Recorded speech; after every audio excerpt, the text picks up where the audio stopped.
Circulations की। Physiology of pulmonary circulations क्या है? जैसे मैंने कल बताया था आप लोगों को फिजियोलॉजी ऑफ रेस्पिरेटरी सिस्टम में हमने ये पढ़ा था कि फेस कौन सी है, रेस्पिरेटरी सिस्टम काम कैसे कर रहा है, इंस्पायरेशन क्या है, जोन 1 क्या होता है, जोन 2 क्या होता है, ये तमाम चीजें हमारे पास फिजियोलॉजी ऑफ रेस्पिरेटरी सिस्टम। इसके बाद हम लोगों ने जैसे देखा है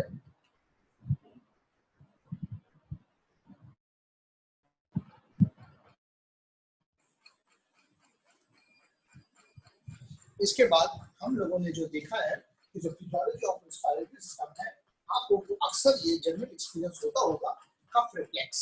कफ रिफ्लेक्स क्या होता है?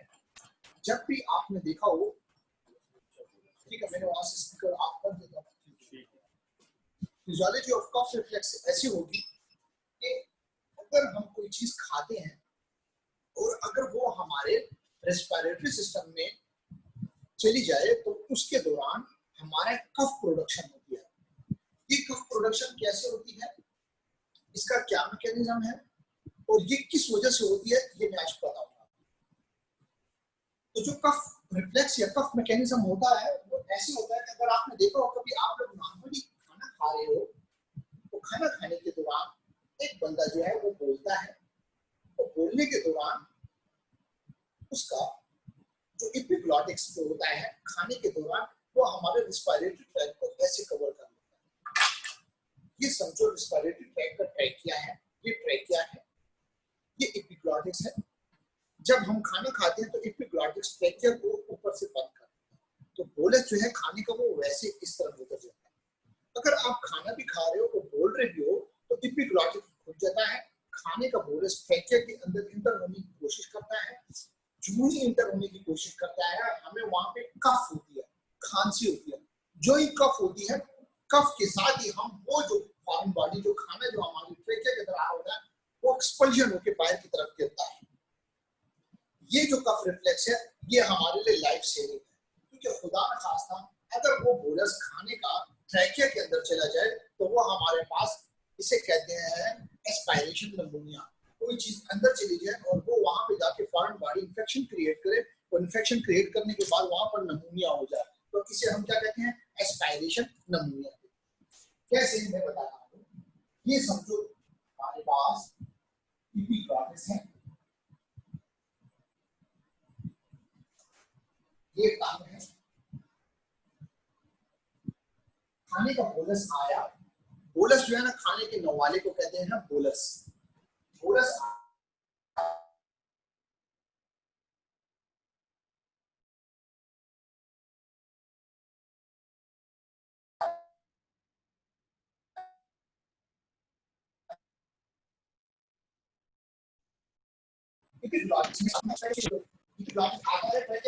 को खाने का नवाला हमारे एसोफेगस में चल जाता है, इसलिए ट्रैकिया में नहीं जाता।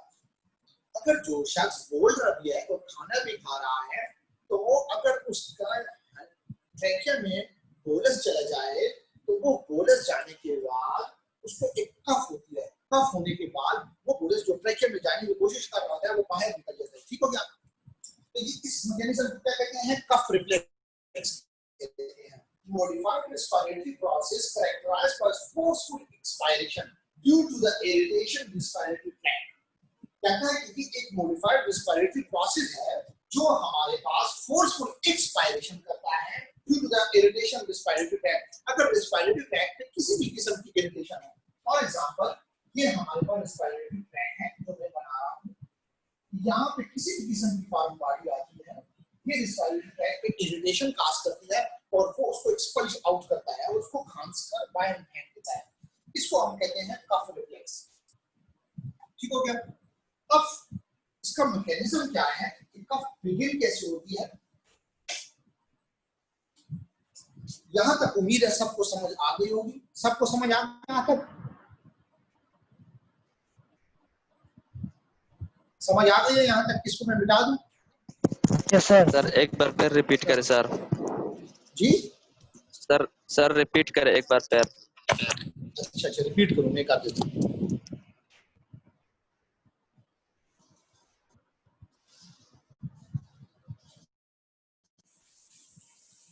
कफ रिफ्लेक्स क्या है? रेस्पिरेटरी सिस्टम में कफ रिफ्लेक्स सबसे ज्यादा इंपॉर्टेंट होता है। नॉर्मली ऐसे होता है कि जब हम खाने का नवाला मुंह में डालते हैं, वो खाने का नवाला हमारे पास स्वाल्विंग होके हमारे एसोफेगस में चला जाता है। अगर एसोफेगस में न खुदा न खास्ता ना जाए और एक बंदा खाने के दौरान बोल रहा है, तो ट्रैकिया जो है उसके ऊपर एपिग्लॉटिक्स आ जाते हैं और खाने का नवाला बोलस एसोफेगस में चला जाता है। अगर ये एपिग्लॉटिस जो है सेमी क्लोज हो, थोड़ा सा क्लोज हो, थोड़ा सा ओपन हो, तो ये खाने का नवाला हमारे ट्रैकिया में चला जाता है। ट्रैकिया में जो ही इंटर होता है वहां पे इरिटेशन होती है, ट्रैकिया को उलझन होती है। उलझन होने के बाद ट्रैकिया कफ प्रोडक्शन करता है और वो कफ प्रोडक्शन की मदद से जो बोलस ट्रैकिया के अंदर जाने की कोशिश कर रहा होता है, वो हम खांस कर बाहर फेंक देते। इस खांसी की मदद से वो ट्रैकिया के अंदर नहीं जाता और ट्रैकिया में किसी किस्म का खुदा न खास्ता इंफेक्शन होने का चांस नहीं होता। ये बात है, आप समझ आ गई है?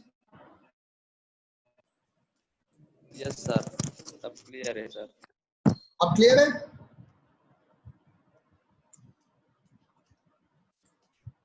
ओके, शाबाश। अच्छा जी, अब हम इसका मैकेनिज्म पढ़ेंगे।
मैकेनिज्म देखो बेटे, ऐसे है ना कि कफ बिगिन होती है विद डीप इंस्पायरेशन। जब हम डीप इंस्पायरेशन करते हैं, मैंने डीप इंस्पायरेशन की, डीप इंस्पायरेशन के बाद मैं उसको फॉलोड बाय फोर्सफुल एक्सपायरेशन। मैंने डीप इंस्पायरेशन की और इसको अगर मैं तेजी से बाहर निकालूं तो मैं ऐसे करूंगा, तो मैं खांसी करूंगा, तो इस खांस करके फोर्सफुल एक्सपायरेशन मैंने की विद क्लोज ग्लॉटिक्स। इसको कफ कहते हैं। कफ कैसे प्रोडक्शन होती है? मैंने जब पहले डीप इंस्पायरेशन की और इसको फोर्सफुली बाहर की तरफ फेंका, इंस्पायरेशन मैंने आराम से की, देखो आराम से की, और इसको फोर्सफुली बाहर की तरफ फेंका।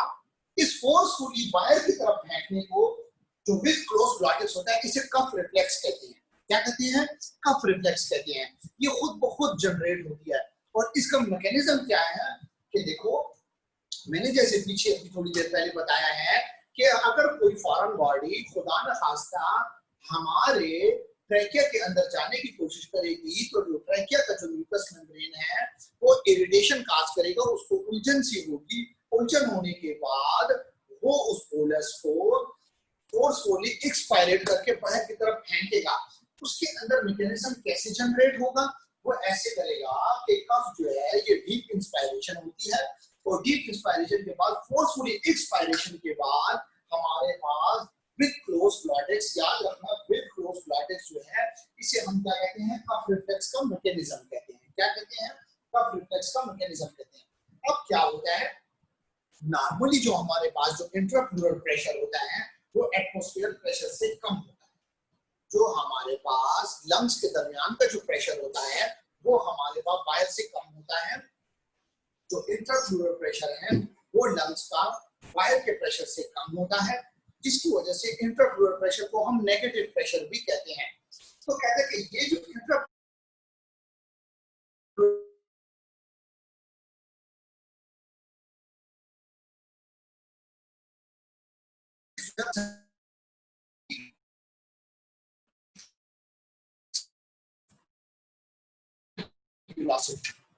क्या होता है, जब उसने कोई इरिटेशन काज की, इरिटेशन के साथ उसके गले के अंदर फॉरेन बॉडी आ गई, ट्रेकिया के अंदर फॉरेन बॉडी आने के बाद उसने फोर्सफुल एक्सपायरेशन की, डीप इंस्पायरेशन के बाद, तो ये जो उसने किया वो क्लोज ग्लॉटिक्स के साथ किया, ग्लॉटिक्स के बंद के साथ। मसलन ग्लॉटिक्स जो है वो ट्रेकिया के ऊपर ही रह गया और उसने जब एक्सपायरेशन की तो हमारे पास जो बोरस ट्रेकिया के अंदर गया था वो बाहर निकल गया। हमारे पास अभी दूसरे स्टूडेंट्स आ रहे हैं तो मैं उनके लिए दोबारा रिपीट करूंगा।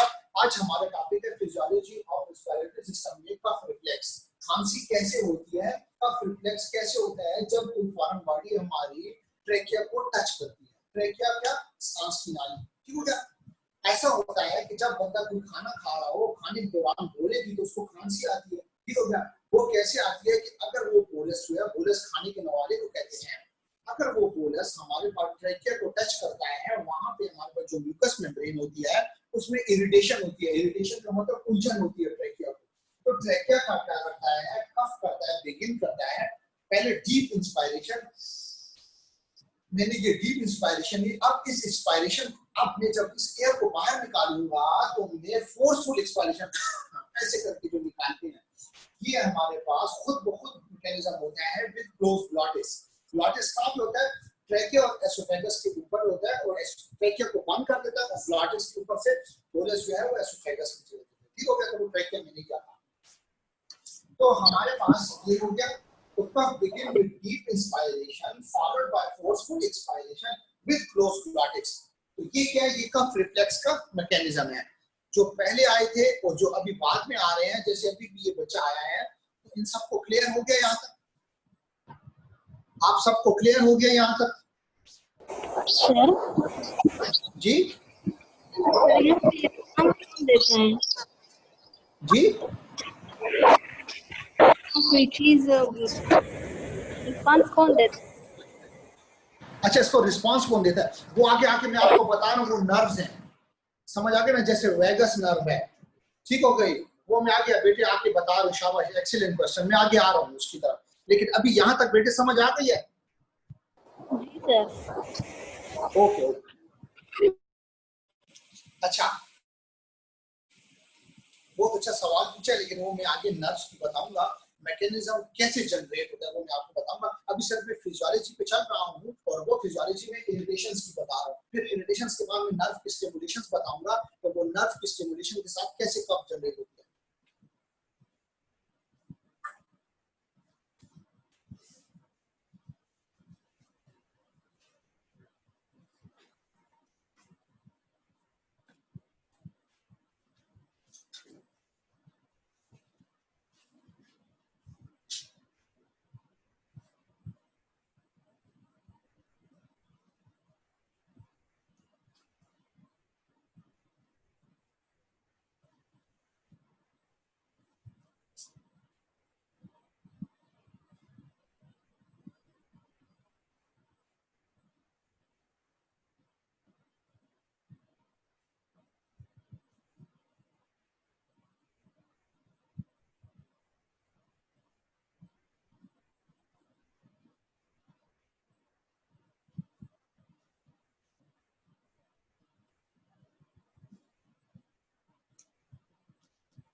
अच्छा, मैंने जैसे बताया था कि इंफ्राफ्लोर प्रेशर जो होता है वो हमारे पास एटमॉस्फेरिक प्रेशर से कम होता है।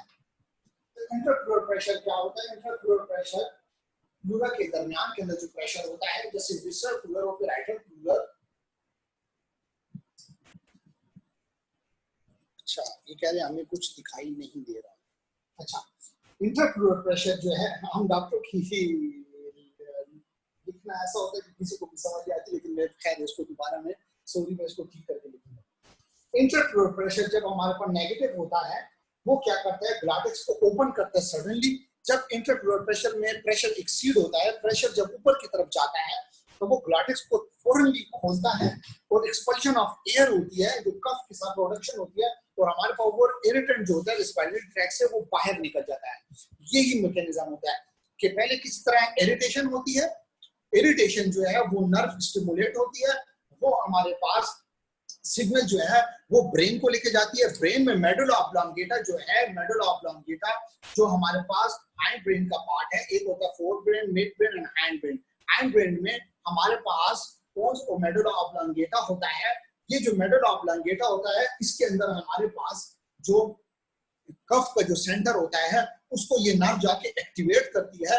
एक्टिवेशन के बाद वो जो कफ सेंटर एक्टिवेट होता है वो हमारे पास फोर्सफुल इंस्पायरेशन, पहले नॉर्मल इंस्पायरेशन और फिर फोर्सफुल एक्सपायरेशन करके एक्सपल्शन ऑफ फॉरेन बॉडी को बाहर की तरफ फेंक देता है। जब ये फॉरेन बॉडी बाहर की तरफ गिर जाती है तो हमारे पास ये जो इरिटेंट होता है वो भी बाहर निकल जाता है, और ये एक्सपल्शन ऑफ एयर और ये जो कफ रिफ्लेक्स होता है ये खुद ब खुद होता है।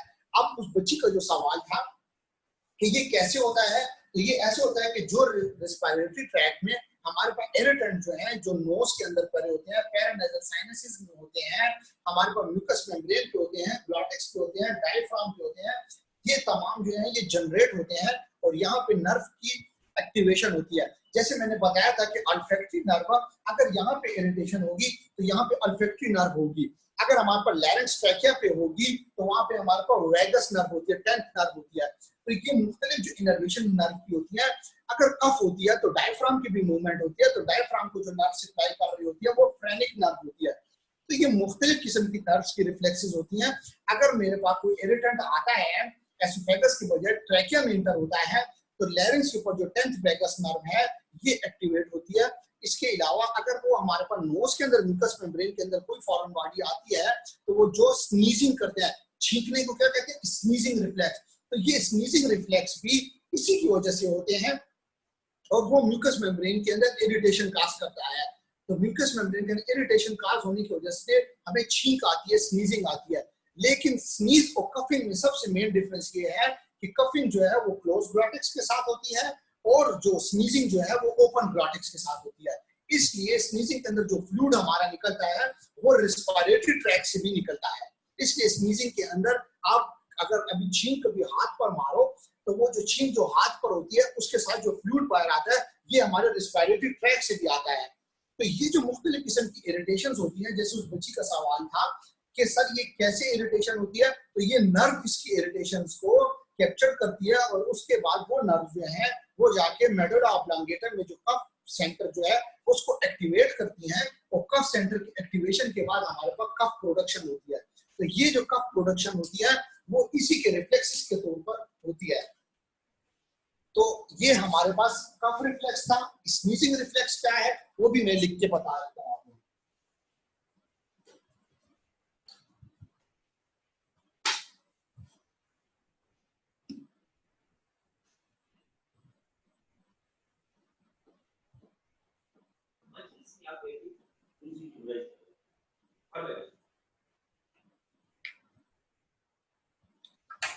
जब हम डीप इंस्पायरेशन करते हैं, उम्मीद है ये नजर आ रहा होगा आप लोगों को। जब डीप इंस्पायरेशन होती है फॉलोड बाय फोर्सफुल एक्सपायरेशन,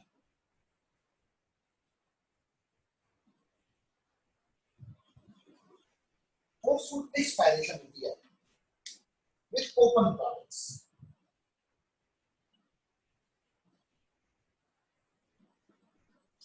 क्या होता है स्नीजिंग रिफ्लेक्स, क्या होती है, समझो फॉर एग्जांपल मेरे नॉस्ट्रिल्स की म्यूकस मेम्ब्रेन के ऊपर किसी भी किस्म की कोई इरिटेशन हो रही है, कोई मिर्च लग गई मेरे नॉस्ट्रिल्स के ऊपर, या मैंने अपने ऐसे कोई कर रहा हूँ, या मुझे कोई इन्फेक्शन हुआ है, या मुझे कोई एलर्जी हुई है, उसके बाद मेरे म्यूकस मेम्ब्रेन जो है वो इरिटेंट हो जाती है। म्यूकस मेम्ब्रेन इरिटेंट होती है, उसके बाद में डीप इंस्पायरेशन होती है फोर्सफुल, और डीप इंस्पायरेशन के बाद फोर्सफुल एक्सपायरेशन होती है विद ओपन ग्लॉटिक्स। तो इसलिए ओपन ग्लॉटिक्स के साथ जो स्नीजिंग होती है, छींक मारते हैं, उसके अंदर जो हमारे मुंह और हाथ पे फ्लूइड्स आता है वो फ्लूइड जो है रेस्पिरेटरी ट्रैक्ट का भी होता है और वो हमारे पास एसोफेगस से भी आता है। तो ये जो आते हैं हमारे पास ओपन ग्लॉटिक्स के साथ, ये स्नीजिंग के साथ आते हैं। और ये जो है नेजल म्यूकोसा जो होते हैं वो इरिटेंट हो जाते हैं, जिसके अंदर हमारे पास नेजल म्यूकोसा के अंदर जो इरिटेशन होती है वो ट्राइजेमिनल नर्व की वजह से होती है। इसकी वजह से होती है ट्राइजेमिनल नर्व। ये जो ट्राइजेमिनल नर्व है इसकी इरिटेशन की वजह से हमारे पास स्नीजिंग होती है, और स्नीजिंग हम किसी कहते हैं छींक मारने को, विद ओपन ब्लॉटेज, और हमारे पास इसलिए हाथों पर फ्लूइड्स वगैरह भी आ जाते हैं। ठीक हो गया? तो ये हमारे पास स्नीजिंग रिफ्लेक्स है। यहाँ पर आकर हमारी फिजियोलॉजी ऑफ रेस्पिरेटरी सिस्टम खत्म होता है, और फिर हम कल पढ़ेंगे पल्मोनरी सर्कुलेशन। लेकिन उसको स्टार्ट करने से पहले मैं एक पार्टिसिपेंट को प्रेजेंटेशन देना चाहूंगा, जिसमें फरिया ने की हुई है। अब मेल साइड से कोई करेगा हमारे पास, जिसमें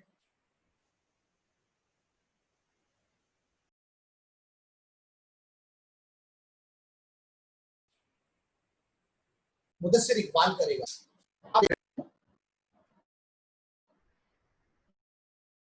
Mudassir? Yes sir, yes sir, yes sir. Mudassir कल आप ऑल्फैक्टरी नर्व पे करोगे, ठीक है? आप ऑल्फैक्टरी नर्व पे कल प्रेजेंटेशन कर सकते हो, ठीक है? यस कल सर, आपकी इंशाल्लाह प्रेजेंटेशन है, ठीक है? ऑल्फैक्टरी नर्व पे। Yes sir. ऑल्फैक्टरी नर्व पे आप प्रेजेंटेशन करोगे।